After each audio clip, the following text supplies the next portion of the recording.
Visakha steel plant ప్రభుత్వ రంగంలో కొనసాగించాలి. ఏఐఎస్ఎఫ్, ఏఐవైఎఫ్, ఎస్ఎఫ్ఐడబ్ల్యూ ఆధ్వర్యంలో జలదీక్ష. విశాఖ ఉక్కుకి సొంత గనులను కేటాయించాలి. తొలగించిన కార్మికులను వెంటనే విధుల్లోకి తీసుకోవాలి. ఆర్కే బీచ్ ఈ రోజు విద్యార్థి, యువజన, మహిళా సంఘాల ఆధ్వర్యంలో విశాఖ రామకృష్ణ బీచ్ వద్ద జలదీక్ష నిర్వహించడం జరిగింది.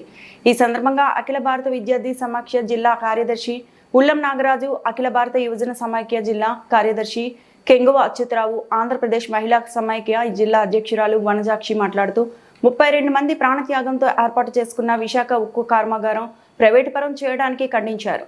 ప్రస్తుత కూటమి ప్రభుత్వం గత ప్రతిపక్షంలో ఉన్నప్పుడు రాష్ట్ర ప్రజలకు విశాఖ స్టీల్ ప్లాంట్ ని ప్రభుత్వ రంగంలో కొనసాగిస్తామని హామీ ఇచ్చి ఈ రోజు రాష్ట్ర ప్రజలను మోసం చేసింది.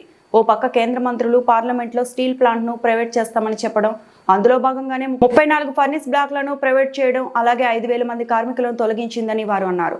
కానీ టీడీపీ రాష్ట్ర అధ్యక్షులు గాజువాక ఎమ్మెల్యే అల్లా శ్రీనివాసరావు మాట్లాడుతూ విశాఖ స్టీల్ ప్లాంట్ ప్రభుత్వ రంగంలోనే కొనసాగుతుందని, ఇప్పటికీ ప్రజలకు బూటకపు మాటలు చెప్పడాన్ని వారు తీవ్రంగా ఖండించాలి. నష్టాల్లో ఉన్నాయి అని ప్రభుత్వ రంగ సంస్థలు ప్రైవేట్ వాళ్లకు అప్పచెప్పడం, ప్రైవేట్ వాళ్ళు నష్టాల్లో ఉంటే వాళ్లకు రాయితీలు ఇవ్వడం దేనికి నిదర్శనమని వారు విమర్శించారు. ఈ కార్యక్రమంలో ఏఐవైఎఫ్ జిల్లా అధ్యక్షుడు వై రాంబాబు, ఉపాధ్యక్షులు మధు, ఏఐఎస్ఎఫ్ ఉపాధ్యక్షులు జె అభిషేక్, సహాయ కార్యదర్శి హేమానంద్, ఎన్ఏఎఫ్ఐడబ్ల్యూ ఉపాధ్యక్షురాలు దేవుడమ్మ, విద్యార్థి, యువజన, మహిళా సంఘాల నాయకులు గ్రేస్, ప్రకాష్, అశోక్, రాధా, పుష్ప, ఆదర్శ్ పాల్గొన్నారు.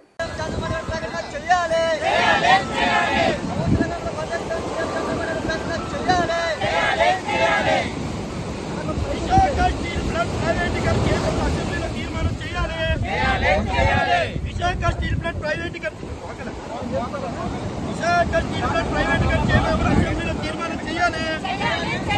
ప్రభుత్వ రంగంలో ప్రైవేట్ కంపెనీ తాగని పెట్టి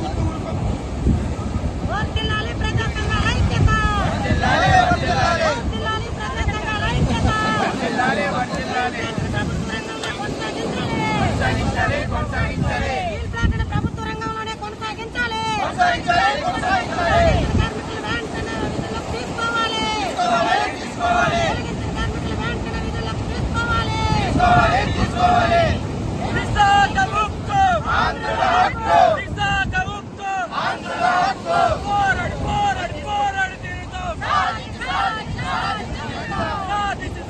నా పేరు వై రాంబాబు, అఖిల భారతీయ యువజన సమైక్య విశాఖ జిల్లా అధ్యక్షుని.